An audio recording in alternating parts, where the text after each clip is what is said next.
It's time to tidy up the backlog. My name is Matt. This is my beard, although you can't quite see it, and let's get into it. Well, that was an intro. Sorry, guys, I've been playing around with CapCut and some of the the different settings and overlays and effects in there, so I do apologise.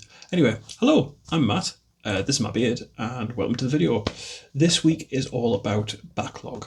I have a couple of different things that I just wanted to tidy up and sort out and clear off my desk before I commence the back portion of the year's big project. First and foremost is the Tyramites for the Malstrain Genestealers that came with the Hive Secundus box. Now, on screen now, you can see they're done. They look pretty cool. They're following the same paint scheme as the Genestealers with the moot green and the Gothor brown. Overall, quite happy with how they've come out. I enjoyed painting them. Didn't necessarily enjoy building them as much. The little claw tentacle things at the very front of them are very, very, very, very fiddly, and because of how small they are liable to snap. Now, I'm quite a dexterous person. I'm quite light-handed, to be honest with you. I'm very good with my fingers, but even the lightest touch, I found that I was bending, if not in one case breaking one of those little spike things. But outside of that, easy enough to build. It was only 3 or 4 parts, if that. And as you can see, they came out quite nicely, and they look really quite nice alongside their Malstrain Genestealer brethren. However, I don't like them. No, that's too much of a strong statement. No, I like how they've turned out, and I like the green and the brown and how it all contrasts together. It's quite heavy metal in its in its appearance. However, it's not the pinnacle of my skill, so to speak. I attempted to try and tiptoe into heavy metal with the block bright colours and the sharper lines and all that sort of thing, and I don't think I quite hit that mark. My natural wheelhouse is grimdark, and I think it was upon reflection and seeing everything together, and I've had them for a week now, and I've every day or so I'll have a little look at the models and just sort of go, how could I have done that better? How could I have improved that model? And I keep on coming back to the sentiment that maybe the Malstrain Genestealers weren't necessarily the right models to explore heavy metal as a painting medium. I'm very much keen on trying to step into heavy metal as a painting medium as opposed to grimdark, just to expand my own skill set, really. I think if you're able to apply your hand to different mediums of painting style, then overall it'll help you become a better painter, and you're able to transfer some skills from one school of thought to another school of thought, so ultimately becoming a more refined painter. And it's just improvement. Every day is a school day, and that's what I like to live by. So as a byproduct of my reflection and my observations on the Malstrain, I have actually bought another box. So I bought another box of Malstrain Genestealers and the Tyramites. They've subsequently released just the standalone box since Hive Secundus was originally the only place you could get these models. And I'm going to be testing out a couple of different colour schemes within that box. That's not for this week, that's not what I'm doing this week, and that's not going to be part of this video, but just to let you guys know that at some point in the future, I'll be doing effectively a second reveal of the Malstrain Genestealers, and that'll be the video where I show you the Hive Scum, because I've not touched the Hive Scum post priming. So I've built them and I've primed them and they're ready to go, but I want to make sure that the paint scheme that I choose for the Malstrain Genestealers translates over nicely to the Hive Scum. My big fear was that if I followed the track of the greens and the browns and tried to bring that over to the Hive Scum, it would look a little bit too out of place in what I envisage the the hive to look like. And Hive Secundus is meant to be this dark and visceral and much more grimdark place based on the lore surrounding it. So again, it just kind of, it comes down to personal preference. And as I say, I'm very happy with how things turned out. And you've seen a couple of different images popping on the screen now of the final product. But something to come is my final colour scheme once I've done a couple of test models and whatnot of different colour schemes. And that's something to look forward to. However, in the meantime, my first box off of the of my backlog is getting those Tyramites done. They're done. So on to my tile. So this is actually a part of one of my bigger, longer projects, and this is something that I'm going to be putting a bit more focus on, as the year progresses. And also into next year as well, because it is going to be a longer a longer term project rather. That's been 90% done since before I started this channel. I started this channel with a video about weathering stairs, and that very set of stairs was it was a component of that tile. However, before I'd actually even done those stairs, I'd built and painted the bottom floor, the walls going up to the first floor, including the rails and all that sort of thing, and also I'd built the rest.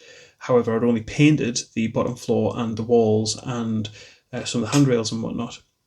So I've still got the floor 1 and 2 to weather. They're all up to the initial null and oil stage rather. So what I have to do now is go on to the Villainy Ink step. So Villainy Ink, brilliant range of products. I bought the full range as soon as they were available on Element Games. Big shout out to the Grimdark Compendium on those products. They are phenomenal.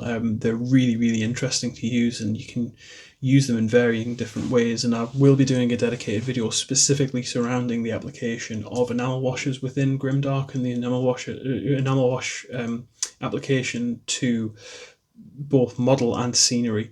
So it'll be interesting to see what comes of that video, especially considering that they've just announced that I think they're about to release, or they're soon to have a release date for the phase 2 of the Villainy Ink range. And there's a particular blue within that. I'll pop a picture of it on screen now, but there's a particular blue within that range that's really caught my eye and my attention, and I'm quite looking forward to giving it a try and just applying it to some models and having some fun with it. So at the end of this video you'll see the finished tile, and I'll give you a full walk around of the tile, just a visual one, nothing more than that. At the end of the video, so stay tuned for that. Finally, we step onto my Palanite Enforcers. So Palanite Enforcers are my first gang within Necromunda.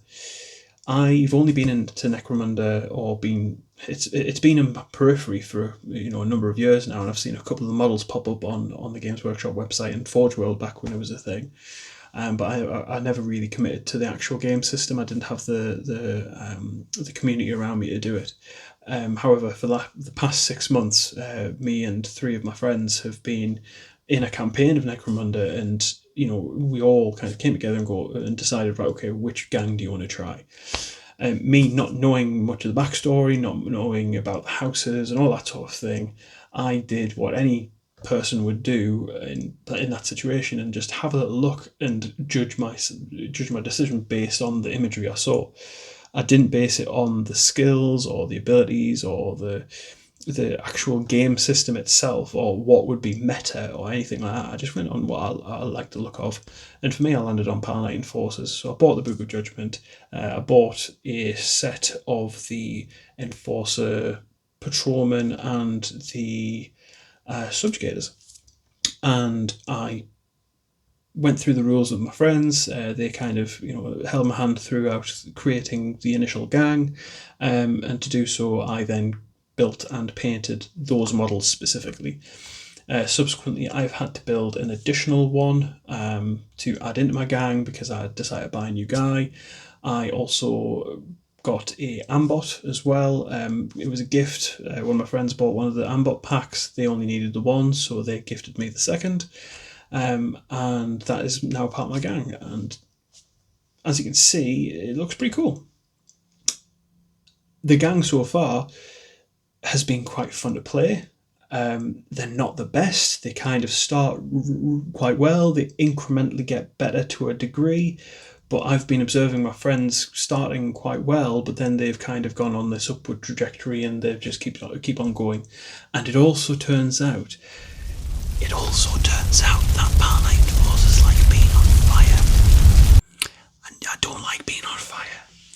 So yeah, that was fun. But anyway, I have 9 of my enforcers left to paint rather. I've got 5 subjugators and 4 patrolmen, so I just want to get them boxed off this week. And I'll show you the whole gang at the end of this video, just show you how it looks. So that's my backlog for the time being. That'll allow me the runway to be able to start focusing on my other projects, such as the next tile I want to do for Necromunda, and also to actually start on my Deathwing. I'm really looking forward to the Dark Angels. The Deathwing Assault box came out a few months back. I jumped straight on it. I managed to get it. It was the last one in stock from a retailer in down in Scarborough, I believe. I think it was Mighty Lancer Games, I think it was. Literally the last one they had in stock. It was the only place that I could find it because everywhere else was sold out. But the guys packed it, picked it, shipped it within days, and it was in my hands and then swiftly put onto my shelf and never to be seen again until very, very recently. I built Belial, and I haven't even base coated him yet. His head currently sits on a cork and his body is just sort of stood off base. But I've got some cool ideas, and that's that's to be discussed in the future in a different video. So that's my projects for the future. However, I also have received a few things this week, a few things that were on back order and a few things that I pre-ordered. And also this is just to give you a bit of a taster of things to come. So next week I am going to be doing a Tracer Pattern Sentry Gun video. It's just going to be about the Tracer Pattern Sentry Guns. That's it. Now, that video I'm going to just do a quick build, I'm going to do a quick paint, and we're going to discuss the rules, because from the outset, one of the items that I had on on pre-order was the Book of Desolation, which has the rule set for the Tracer Pattern sentry guns. And they're quite interesting, and I haven't quite figured out how yet, but I think there's a way to abuse them. And I think there's a way that you can really have quite a bit of fun and really sort of destabilise the battlefield if they're placed correctly. However, that's a video to come, so look forward to that.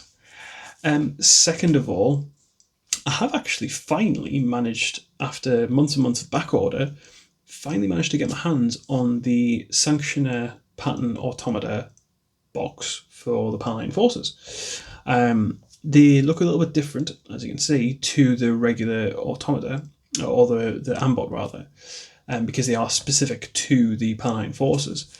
And so I'm going to get that built up. I'm going to get that painted up in the weeks to come. I'll do a video on that and just give you a general idea as to how that plays out, and that'll be quite a fun one.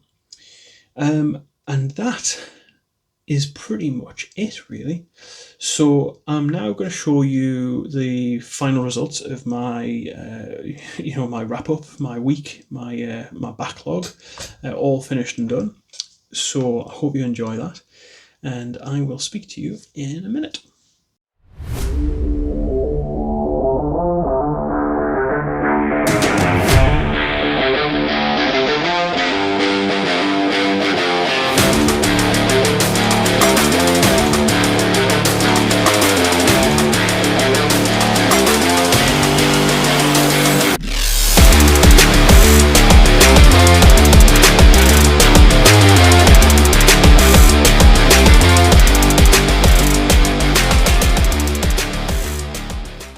And there we have it. That is my desk cleared. So thank you very much for watching, guys. As I say, next week's video is going to be all about the Tracy pattern sentry guns. Really looking forward to making that. It's going to be the first time I've kind of had a deep dive into the rules and actually tried to articulate them and teach them to a degree. So I've got some cool ideas of how I can do that. Please, come back next week and have a little look at that. I'm sure you'll enjoy it. I definitely won't be stressed out for the next week trying to make sure that I articulate things right. Not at all. But yes, thank you very much for watching, guys. I hope you like what you saw. If you did, please leave a like. It means a lot. To those of you who've been watching over the past few weeks and seeing this channel start to slowly grow, thank you very much for being here, and thank you very much for subscribing if you have as well. If you haven't, please do so if you want to see more of this kind of content and some of the interesting projects that I've got ongoing. I don't necessarily always give you the forward run, but it just gives you something to look forward to if you know about certain things. There is a super secret project type idea I have for Nectober, and I've got a couple of my friends involved in that as well. I'll give you one clue, which is I'm having to learn how to make a beard out of green stuff. So there we go. Anyway, thank you very much for watching, guys. I've been Matt. This has been my beard. Have a good day.